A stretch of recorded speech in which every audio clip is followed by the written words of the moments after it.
How can one of Europe's smallest countries feel like several different countries? If you don't know the answer, you'll miss what makes Montenegro one of the most extraordinary places in Europe.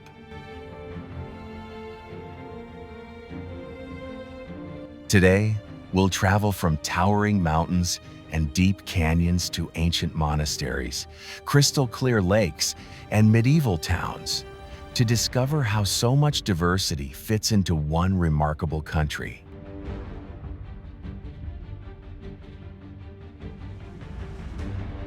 First, though, we need to understand why Montenegro looks the way it does.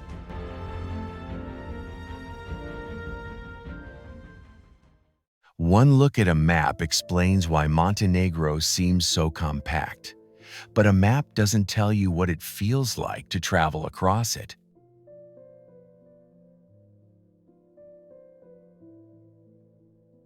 The country covers just over 13,800 square kilometers, or about 5,330 square miles.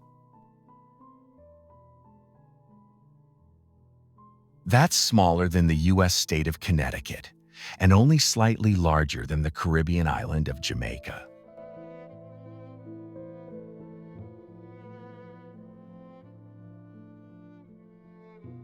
Yet within those borders, the landscape changes with surprising speed.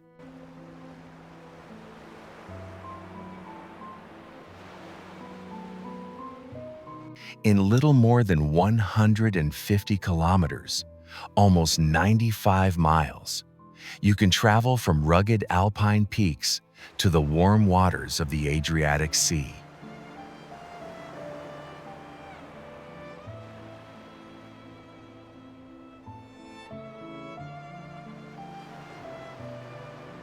That dramatic shift isn't a coincidence. Montenegro sits where powerful geological forces pushed massive limestone mountains almost straight up from the coast.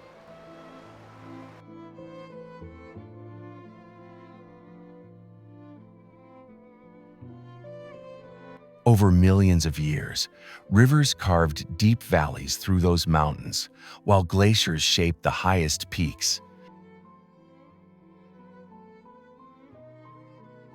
The result is a country where one road can take you through completely different climates in a single day.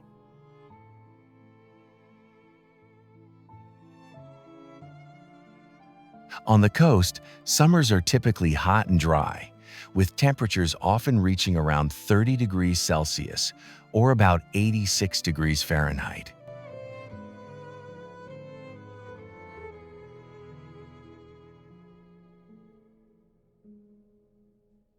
Just a couple of hours inland, the air becomes noticeably cooler, and during winter, heavy snow regularly blankets the mountains. While beach cafes are serving coffee under palm trees, ski resorts farther north may already be welcoming visitors. Few places in Europe offer that kind of contrast over such a short distance.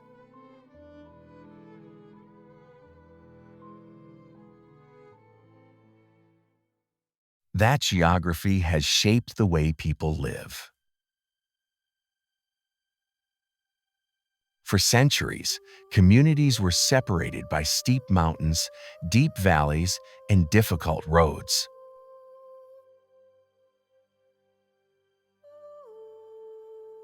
Villages often developed almost independently, preserving their own traditions, dialects, and customs.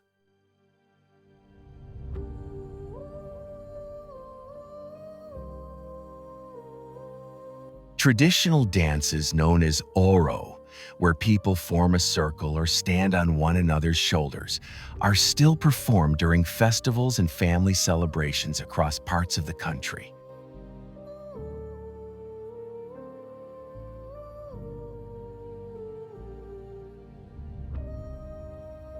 Family has always played a central role here. Multi-generational households remain common, especially in smaller towns and mountain villages.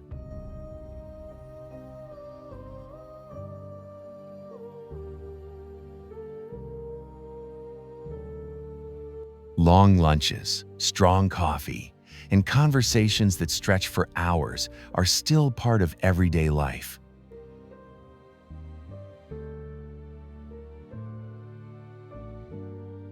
Visitors are often surprised by how quickly a simple greeting can turn into an invitation to sit down for coffee or a homemade meal.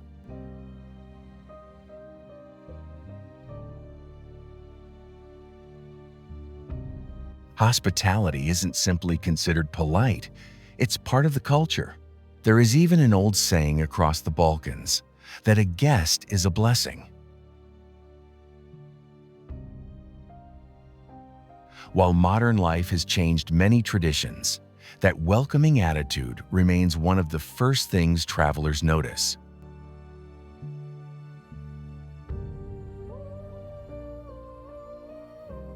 Food reflects the country's remarkable geography just as much as its landscapes do. Near the coast, fresh fish, octopus, olive oil, figs, and citrus fruits reflect centuries of Mediterranean influence.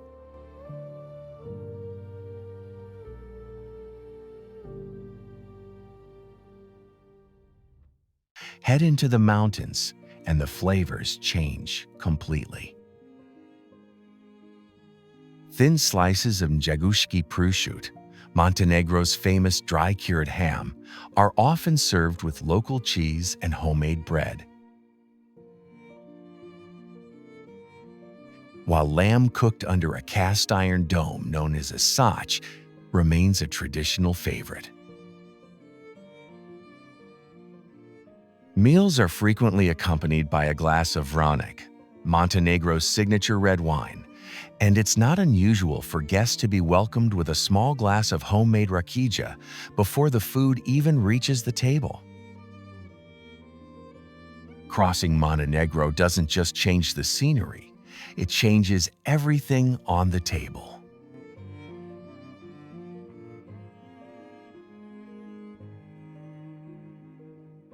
The country's history is just as layered. Over the centuries, Montenegro stood at the crossroads of several powerful civilizations.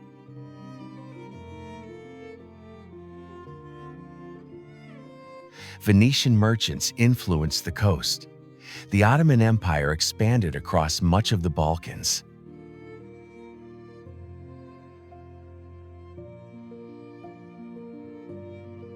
Slavic traditions remain deeply rooted in the mountains.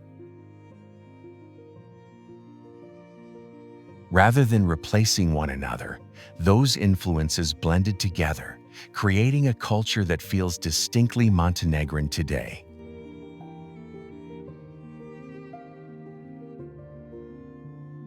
Even the country's name tells part of the story. Montenegro comes from Venetian and means Black Mountain.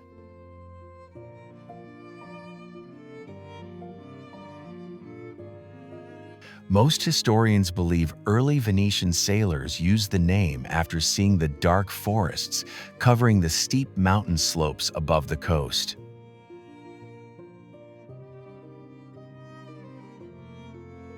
Despite its relatively small population of around 620,000 people, Montenegro is home to an impressive cultural mix.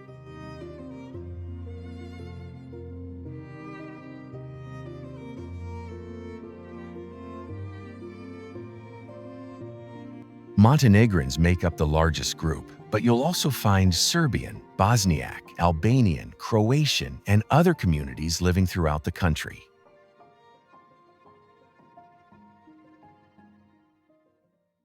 You'll hear several closely related languages and encounter different religious traditions, often within surprisingly short distances of one another.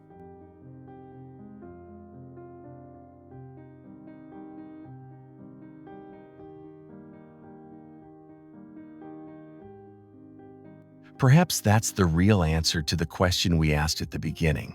Montenegro doesn't feel like several different countries because it's trying to impress visitors.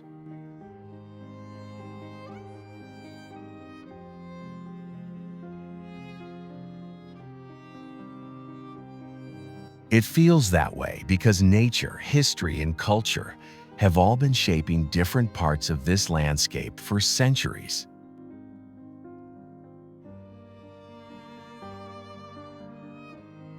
And now it's time to see what that looks like for ourselves. Our journey begins high above the Adriatic, where some of Montenegro's most spectacular landscapes reveal just how dramatically this remarkable country can change.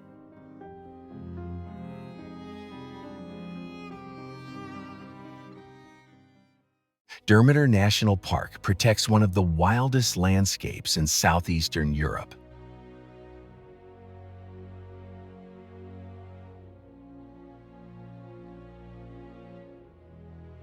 Covering nearly 390 square kilometers, or about 150 square miles, it's a place where nature has spent millions of years shaping limestone into towering cliffs, narrow ridges, and deep glacial valleys.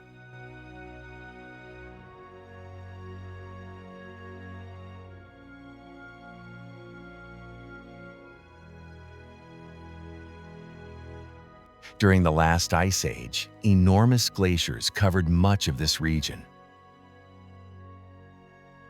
As they slowly retreated, they carved the dramatic scenery visitors see today, leaving behind more than a dozen glacial lakes and 48 peaks rising above 2,000 meters, or more than 6,560 feet.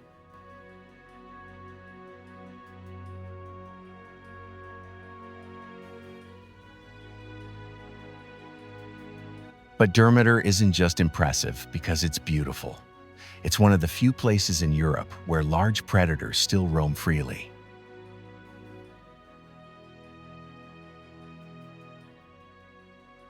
Brown bears, wolves, and lynx all survive here, sharing these mountains with golden eagles circling overhead and agile chamois climbing slopes that seem almost impossibly steep.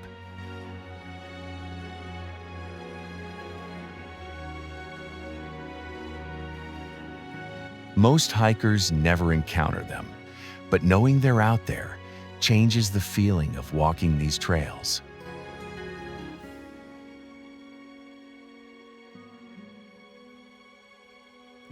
Life has always been challenging at these elevations.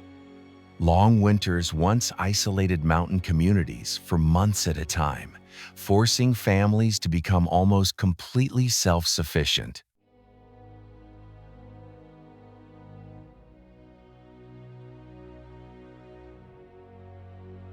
Many of the traditional stone shepherd huts scattered across the high plateaus still stand today, reminding visitors that these mountains were once a workplace long before they became a destination for hikers.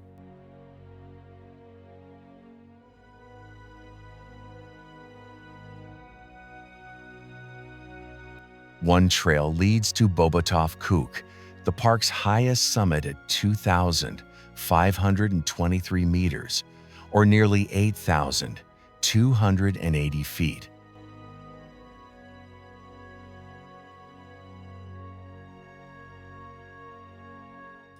From the top, the landscape seems endless, with wave after wave of gray limestone stretching toward the horizon.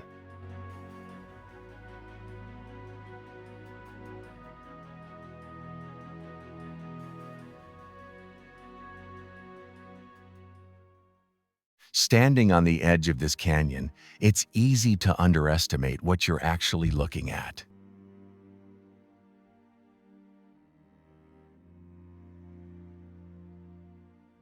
The river below seems peaceful, almost delicate. Yet over millions of years, that ribbon of water carved one of the deepest canyons on Earth.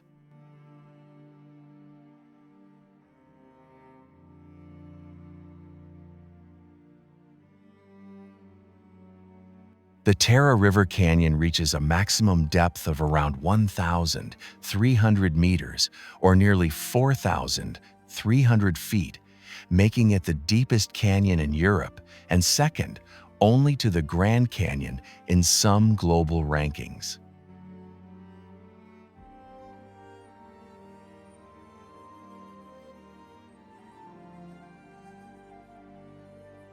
Stretching for about 82 kilometers, roughly 51 miles, through northern Montenegro, it forms the heart of the Tara River, often called the Tear of Europe.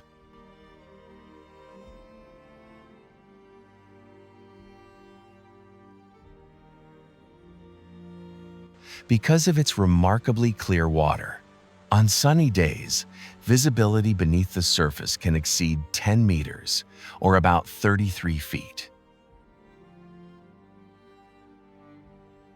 The water is so clean that in many places it can be safely drunk without treatment, something increasingly rare across Europe.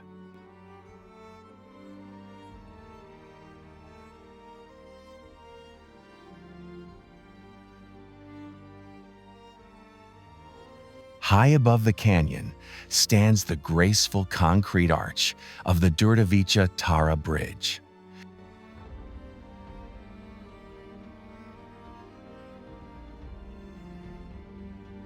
When it opened in 1940, it was the largest concrete arch bridge in Europe. During World War II, one of its own engineers helped destroy a single section of the bridge to slow advancing Axis forces, carefully calculating the blast so the structure could later be rebuilt. The bridge standing here today carries that remarkable story with it.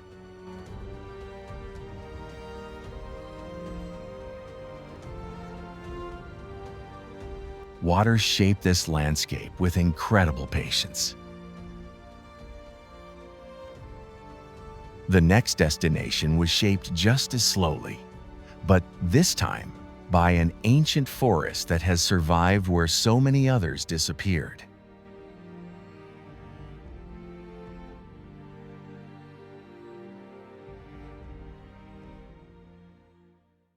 Biogradska Gora National Park protects one of the last remaining old-growth forests on the continent.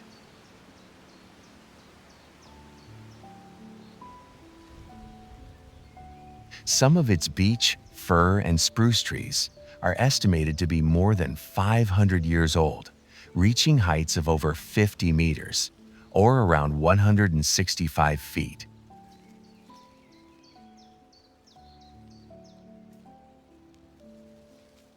Long before many of Europe's famous cities took their modern shape, these trees were already growing.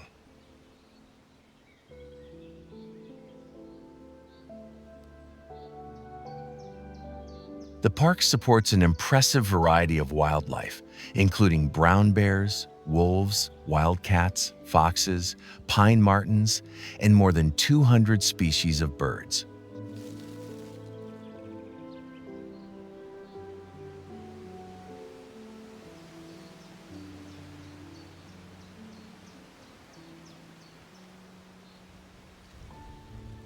Many visitors never spot the larger animals, but the signs are everywhere. Fresh tracks in soft ground, claw marks on tree bark, or the distant call of a woodpecker echoing through the forest.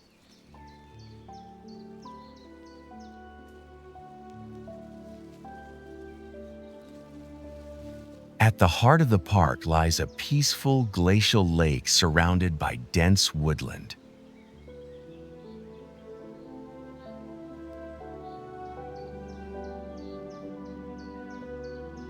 Early mornings are often the quietest time to visit, when mist drifts across the water and the surrounding mountains reflect almost perfectly on its surface.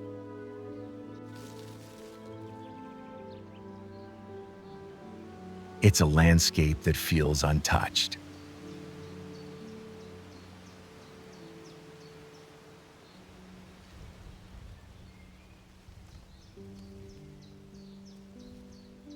But Montenegro's wildest mountains still lie ahead. Far to the southeast, nature becomes even more rugged.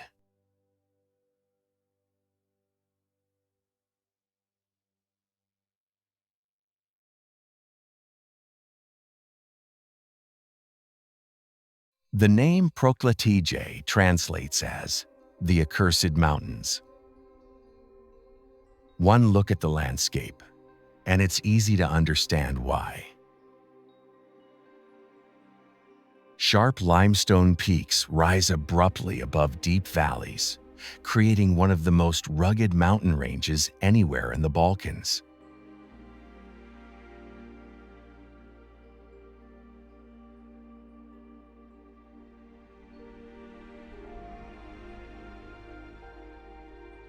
For centuries, these mountains formed a natural barrier between communities, making travel so difficult that neighboring valleys sometimes developed their own customs, traditions, and even subtle differences in dialect.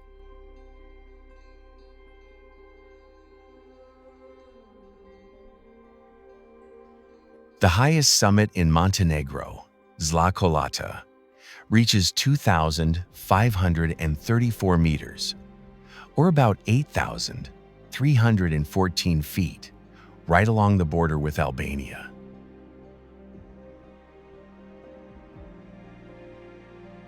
The surrounding range is often compared to the Alps, but it feels far less crowded. On many hiking trails, it's possible to walk for hours without meeting another person.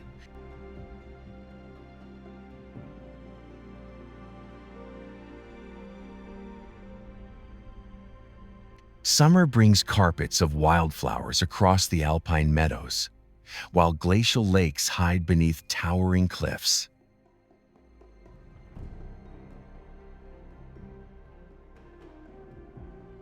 Shepherds still move their flocks into the high pastures during the warmer months, continuing a seasonal tradition that has shaped life in these mountains for centuries. Even today, these peaks remain a place where nature sets the rules. Roads become narrower, villages fewer, and the landscape steadily more dramatic.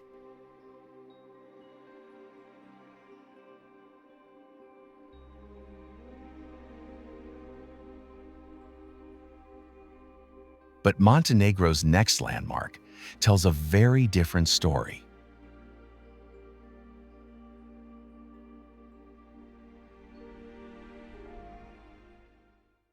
The Ostrog Monastery was founded during the 17th century by Saint Basil of Ostrog, one of the most revered figures in the Serbian Orthodox Church. Rather than being built on top of the mountain, much of the monastery is built into a nearly vertical rock face about 900 meters, or almost 3,000 feet, above the Zeta Valley below.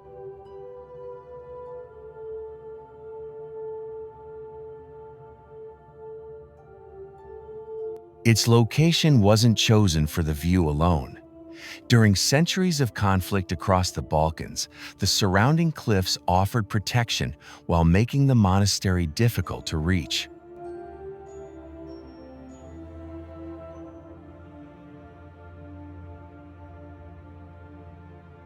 Pilgrims often wait patiently for hours to visit the shrine of Saint Basil, whose relics are believed by many to have healing powers.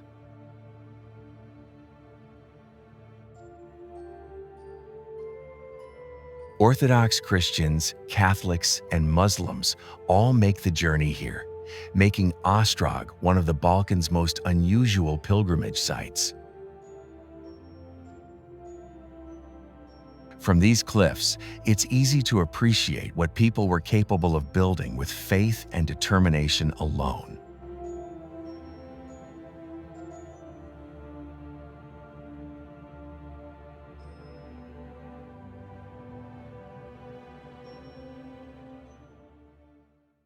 Beneath Montenegro lies a world that remained hidden for thousands of years.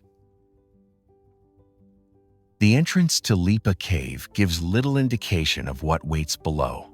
Step inside, however, and the temperature drops to around 10 degrees Celsius, or about 50 degrees Fahrenheit, no matter how hot the summer day may be outside.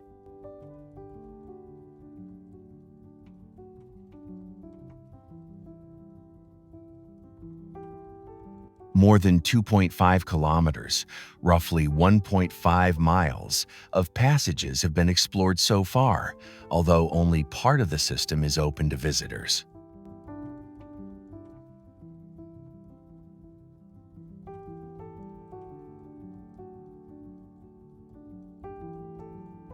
Underground rivers slowly shaped these chambers over millions of years, depositing minerals drop by drop until delicate stalactites and stalagmites began to fill the darkness.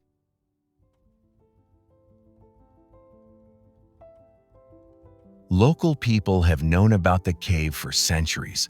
Historical records suggest it was visited by members of Montenegro's royal family during the 19th century, long before electric lighting made exploration much easier.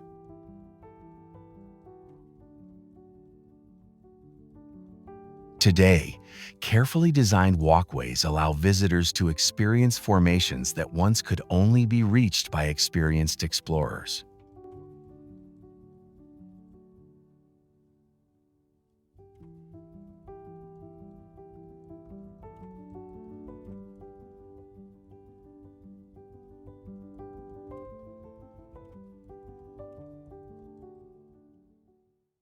Borders rarely matter to birds.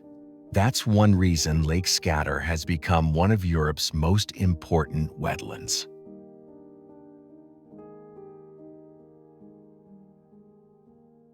Covering between about 370 and 530 square kilometers, roughly 143 to 205 square miles, depending on the season, it is the largest lake in the Balkans.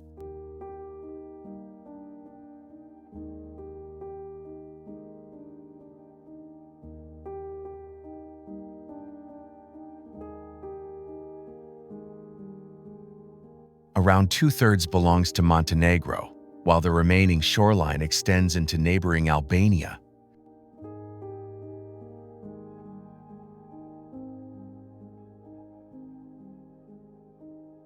Its size changes dramatically throughout the year as rainfall and snowmelt raise or lower the water level.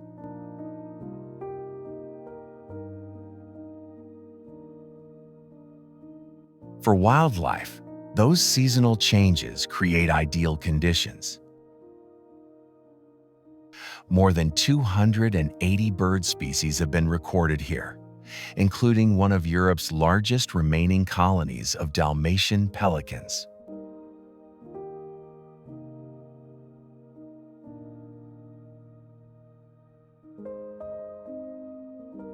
Watching these enormous birds glide low across the water, with wingspans reaching almost 3 meters or nearly 10 feet, is an unforgettable sight.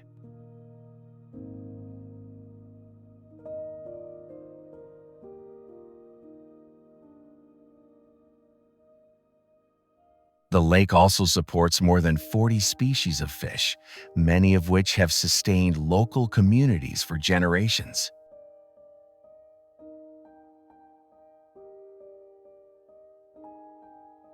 Traditional wooden fishing boats are still used in some areas, and woven fish traps remain part of everyday life along quieter stretches of shoreline.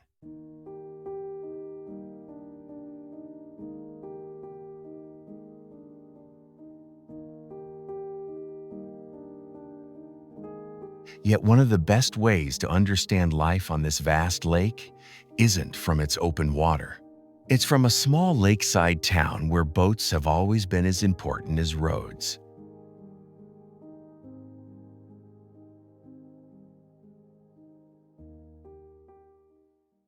This small settlement has been the gateway to Montenegro's largest lake for centuries.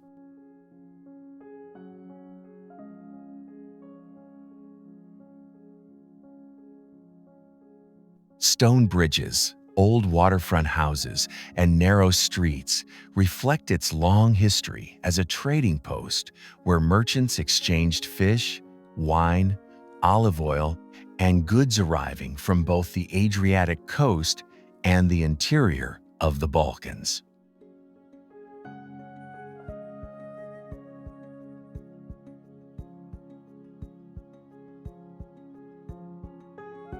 During the Ottoman period, Virpazar also became an important frontier town, and remnants of old fortifications can still be seen on the surrounding hills.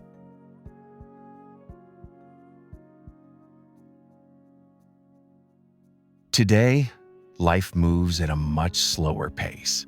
Wooden boats line the waterfront each morning, waiting to carry visitors through channels filled with reeds and floating water lilies.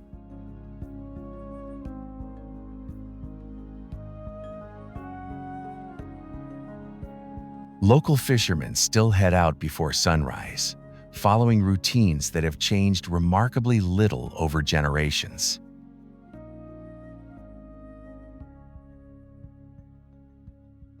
One traditional specialty you'll often find here is smoked carp, prepared using methods passed down through local families for decades.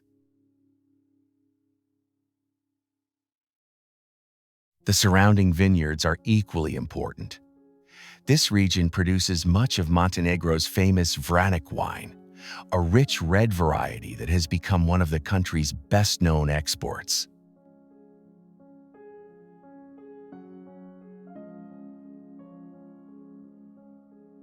Small family wineries welcome visitors to taste wines made from grapes growing in the fertile plains around the lake.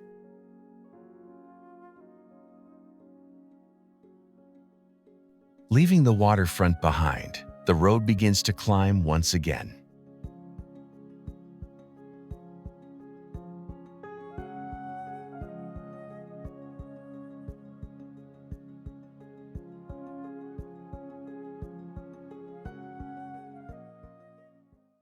Few places have shaped Montenegro's identity more than these mountains. For generations, Lovćen was more than a landmark. It was a natural fortress. The steep slopes protected local communities during centuries of conflict and became a powerful symbol of Montenegrin independence.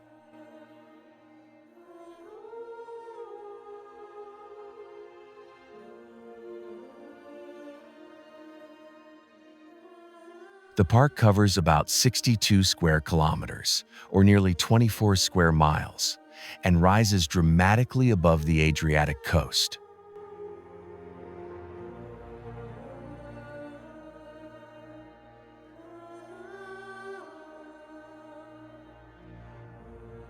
Near the summit stands one of Montenegro's most important monuments, the Mausoleum of Petar II Petrovic in Jagoš, a ruler, bishop, philosopher, and poet.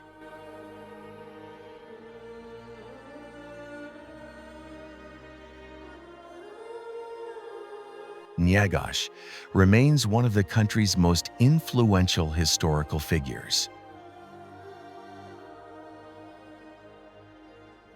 Visitors climb 461 stone steps through a tunnel before reaching the mausoleum, where sweeping panoramic views reward the effort.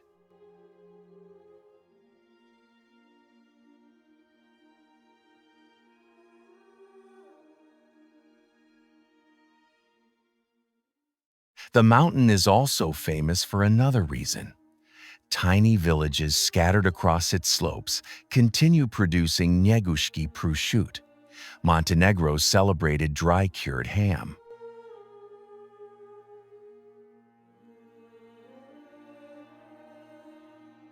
Cool mountain air combined with gentle sea breezes creates ideal conditions for the traditional curing process, giving the ham its distinctive flavor.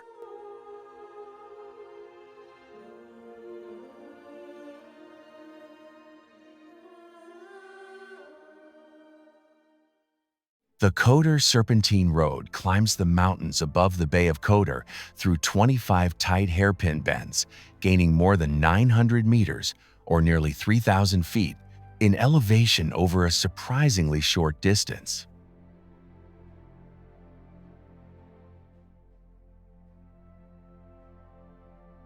Originally constructed during the late 19th century under Austro-Hungarian rule, it linked the coast with the old royal capital in the mountains, making travel far easier than the steep footpaths used for centuries before.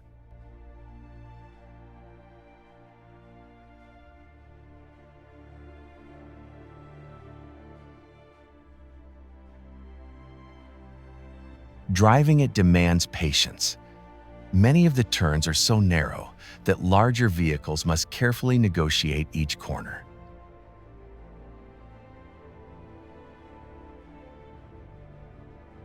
Yet almost everyone stops repeatedly, not because of the road itself, but because the scenery becomes more dramatic with every bend.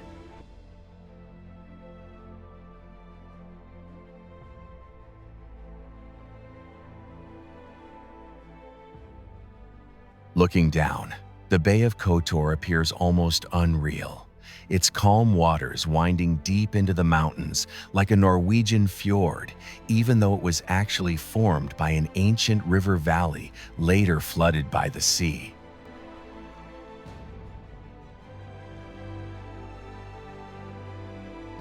Eventually, however, every mountain road leads somewhere. And at the water's edge waits a town whose stone walls have watched over this bay for nearly 1,000 years.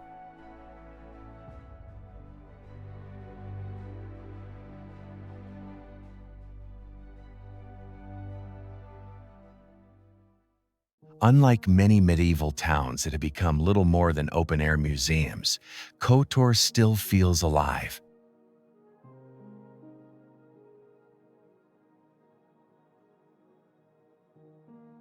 Families live behind centuries-old facades.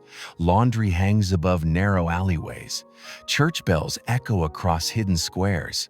And cafes spill onto streets first laid out during the Middle Ages.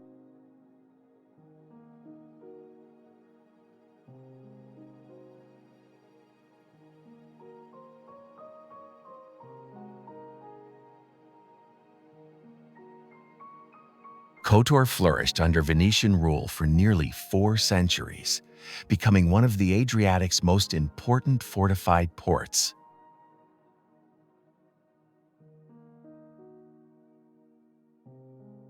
Its defensive walls eventually stretched almost 4.5 kilometers, or nearly 3 miles, climbing steeply up the mountainside to protect the town from attacks arriving by both land and sea.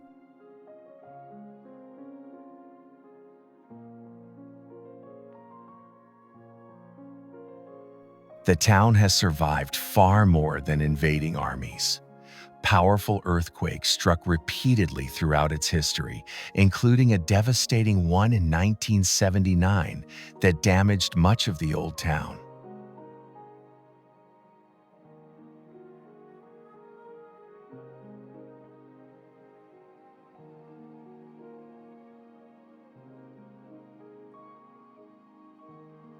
Rather than replacing the historic buildings with modern construction, an international restoration effort carefully rebuilt them using traditional techniques, preserving the character visitors see today.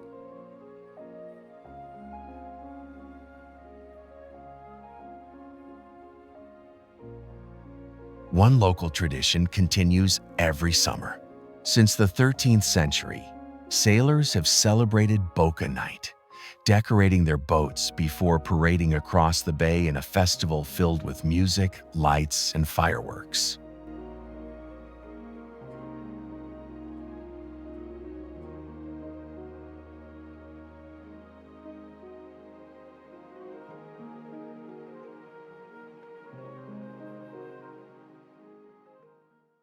According to local tradition, 2 fishermen discovered an icon of the Virgin Mary resting on a small rock here in 1452.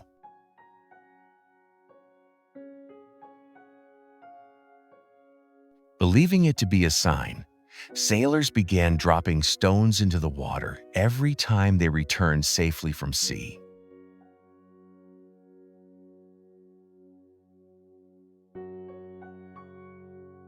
Old ships were sometimes deliberately scuttled around the growing reef, gradually expanding it until an artificial island emerged.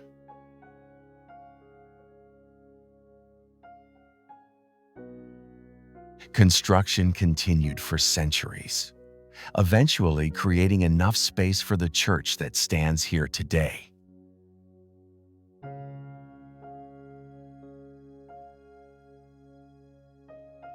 Every July, that tradition lives on during Fascinata, when local residents sail out at sunset and throw more stones into the sea, helping preserve the island for future generations.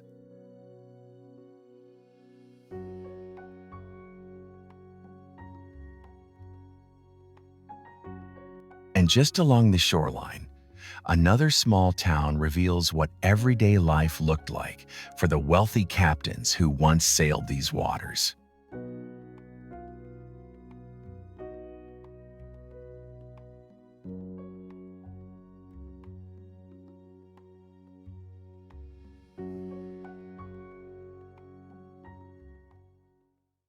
During the height of the Venetian Republic, Paris became famous for producing skilled sailors and naval captains.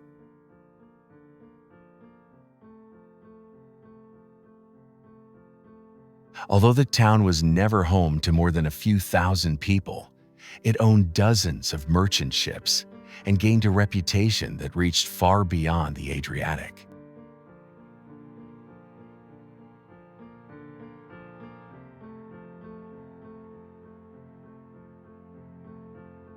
Wealth from maritime trade transformed this quiet settlement into one of the most elegant towns along the bay.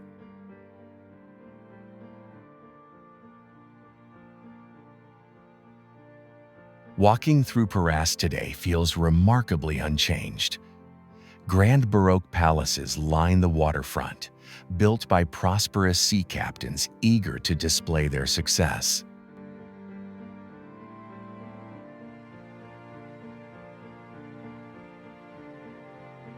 16 churches stand within the town, an astonishing number considering its modest size, each reflecting a different chapter of its maritime history.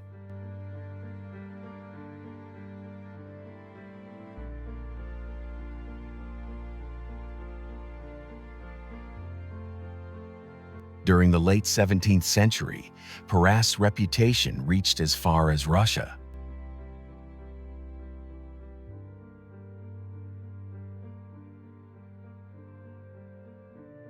In 1698, Tsar Peter the Great sent a group of young Russian noblemen and naval cadets here to learn navigation from Captain Marko Martinovich, one of the town's most respected seafarers.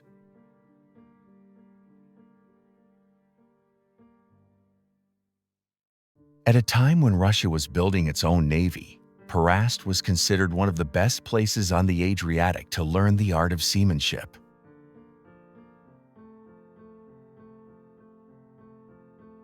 Following the coastline south, the atmosphere gradually becomes livelier.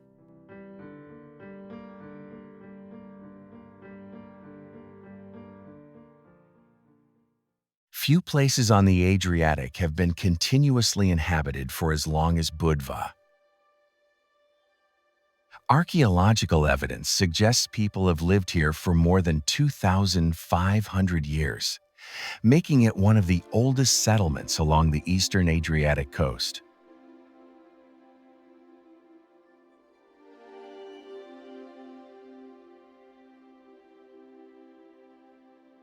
Over the centuries, Greeks, Romans, Byzantines, Venetians, and Austrians all left their mark, turning this small peninsula into a crossroads of civilizations.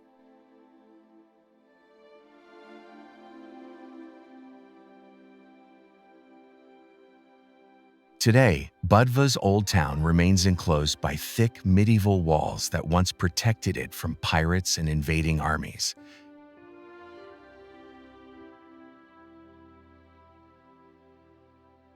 Inside, polished limestone streets wind between stone houses, hidden courtyards, and small churches that seem to appear around almost every corner.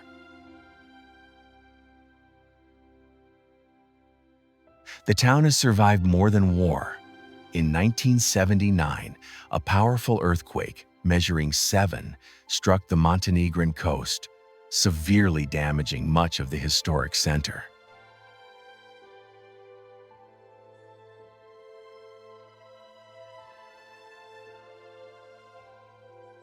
Rather than rebuilding it with modern materials, restoration teams carefully documented each stone before returning many of them to their original positions. The result is a town that still feels remarkably authentic.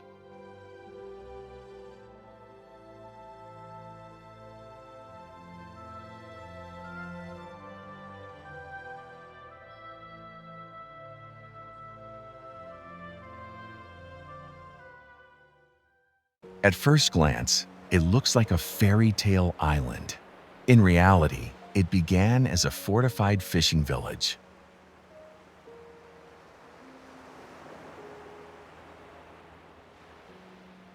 According to local tradition, the settlement was established during the 15th century after local people defeated Ottoman raiders and used the spoils of battle to strengthen the island's defenses.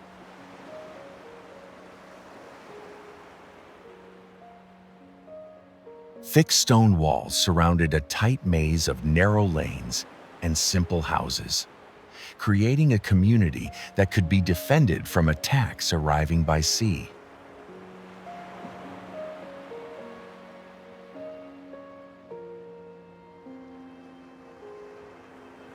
Centuries later, the village faced a different challenge.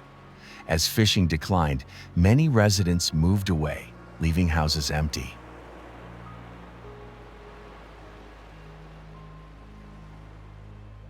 Instead of allowing the island to fall into ruin, the Yugoslav government transformed it during the 1950s into one of Europe's most exclusive luxury resorts.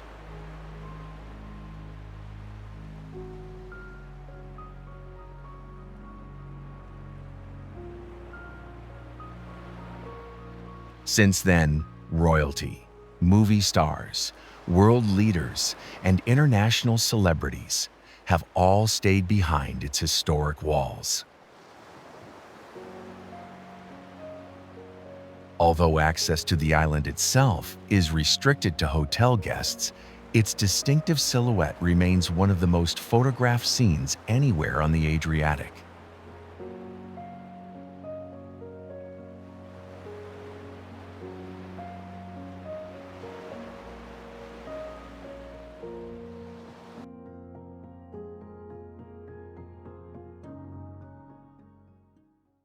Petrovac grew around a sheltered bay where generations of fishermen launched their boats long before tourism became an important part of the local economy.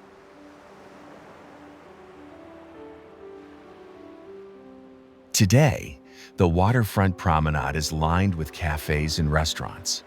But early in the morning, it's still common to see small fishing boats returning with the day's catch.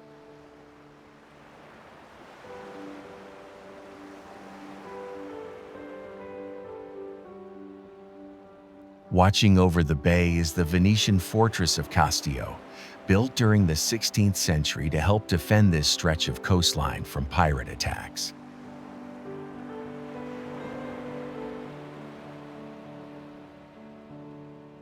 From its stone walls, the view stretches across the red rooftops, olive groves, and calm Adriatic waters that have attracted travelers for generations.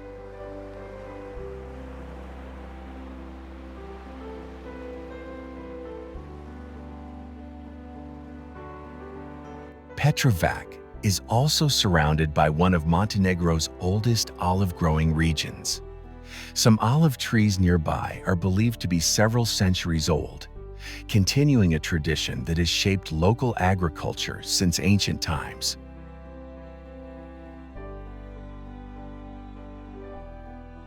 Olive oil produced here remains an important part of Montenegrin cuisine, often served with freshly baked bread, local cheese, and seafood caught only hours earlier.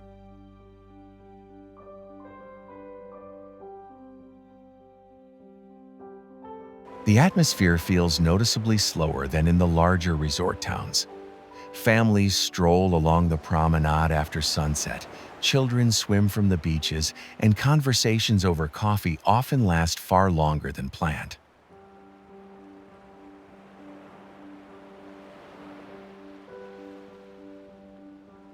But Montenegro's story doesn't end here.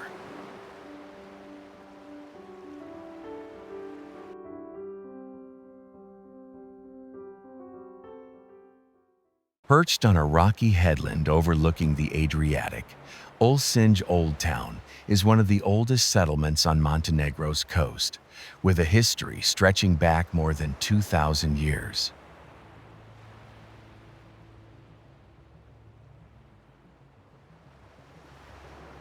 Illyrians lived here long before the Romans arrived. Later came the Byzantines, Venetians, and Ottomans, each leaving behind pieces of the town that still survive today.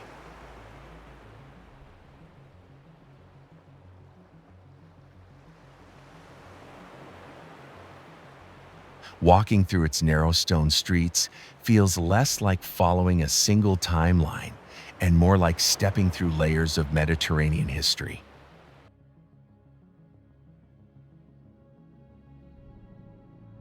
Ulcinj also carries one of the Adriatic's most unusual legends. During the 16th and 17th centuries, it gained a reputation as a pirate stronghold.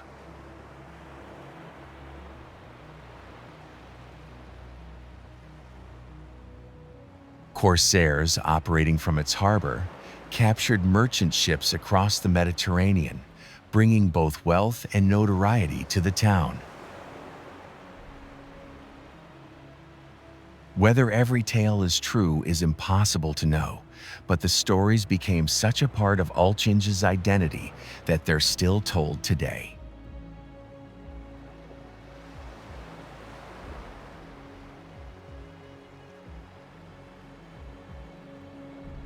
The town reflects another side of Montenegro as well. Thanks to its proximity to Albania, Albanian culture is especially visible here.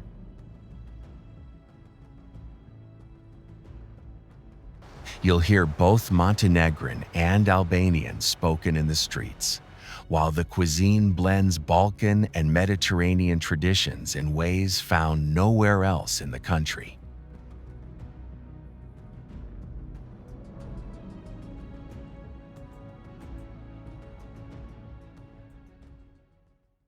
Looking back, it's remarkable to think that this journey began among glacial peaks and alpine forests.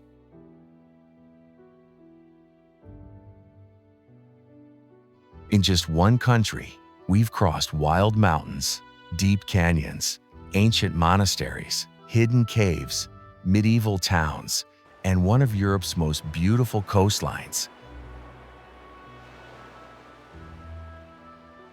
Discovering along the way why Montenegro feels far larger than its borders could ever suggest.